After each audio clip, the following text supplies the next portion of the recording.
સાથે હું છું વૈભવી। સમાચારની શરૂઆત મહત્વપૂર્ણ સમાચારથી કરીએ તો અમદાવાદના હાથીજણ વિસ્તારમાં એક ચોંકાવનારો કિસ્સો સામે આવ્યો છે, જ્યાં પાલતુ શ્વાને હુમલો કરતા 4 માસની બાળકીનું મોત નીપજ્યું છે।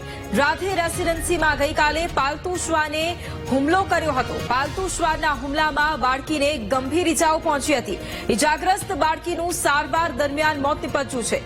શ્વાન હુમલાની સમગ્ર ઘટના પણ સીસીટીવી કેમેરામાં કેદ થઈ હતી।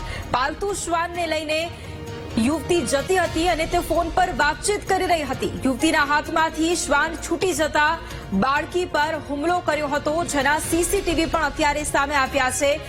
સોસાયટીના રહીશો પણ રોષે ભરાયા છે। અમદાવાદના હાથીજણ વિસ્તારની આ ઘટના છે કે જ્યાં પાલતુ શ્વાને એક માસૂમ બાળકી પર હુમલો કર્યો હતો અને બાળકીનું મોત નીપજ્યું હતું।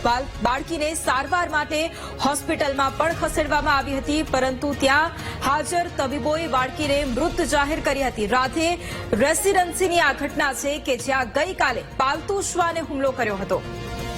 અને આજ મુદ્દે સંવાદદાતા દીપક ફોન લાઈન પર છે। દીપક, અમદાવાદના હાથીજણ વિસ્તારની આ ઘટના સામે આવી છે, સીસીટીવી ફૂટેજ પણ સામે આવ્યા છે। એક પાલતુ શ્વાને એક માસૂમ બાળકી પર હુમલો કર્યો અને બાળકીનું મોત નીપજ્યું છે। આ ઘટના વિશે વધુ ડિટેલ જાણવી છે।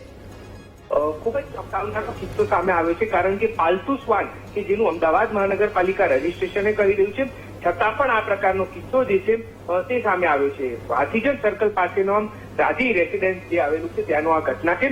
ગત મોડી રાત્રે એક યુવતી જે છે તેની 4 માસની બાળકીને લઈને નીચે ઉતરી હતી, ત્યારે અન્ય યુવતી કે જે આ પાલતુ શ્વાનની માલિક હતી તેના દ્વારા ફોન પર વાતમાં રહી અને અચાનક જ જે આ રોટ વ્હીલર પાલતુ શ્વાન હતો તેના દ્વારા આ યુવતી અને તેની બાળકી જે છે 4 માસની તેના પર હુમલો કરવામાં આવ્યો હતો। જોકે સારવાર દરમિયાન આ 4 માસની બાળકી છે તેનું મોત નીપજ્યું છે। સૌથી મહત્વની ઘટના એ છે કે જે પાલતુ શ્વાન હોય છે અને આ પાલતુ શ્વાન છે તેનું રજીસ્ટ્રેશન મહાનગરપાલિકામાં કરાવ્યું હતું કે નહીં। જો આ પ્રકારે પાલતુ શ્વાન જે લોકો પર હુમલો કરી શકે છે તો તેને રેસીડેન્સ વિસ્તારની અંદર રાખવું ખૂબ જોખમી બને છે।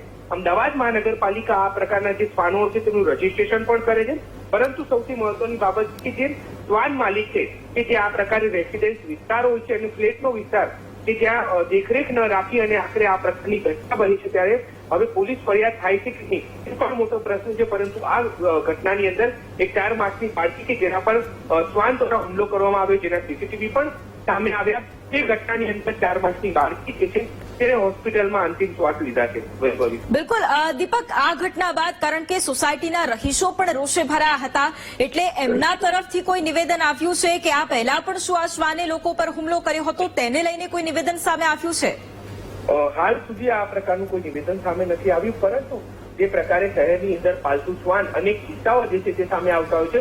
દરરોજ જે પ્રકારે વાત કરવામાં આવે તો પાલતુ શ્વાનની ફરિયાદો જે છે તે અમદાવાદ મહાનગરપાલિકાને 5 થી 6 મળતી હોય છે, એટલે કે જે પાલતુ શ્વાનો પાડી રહ્યા છે।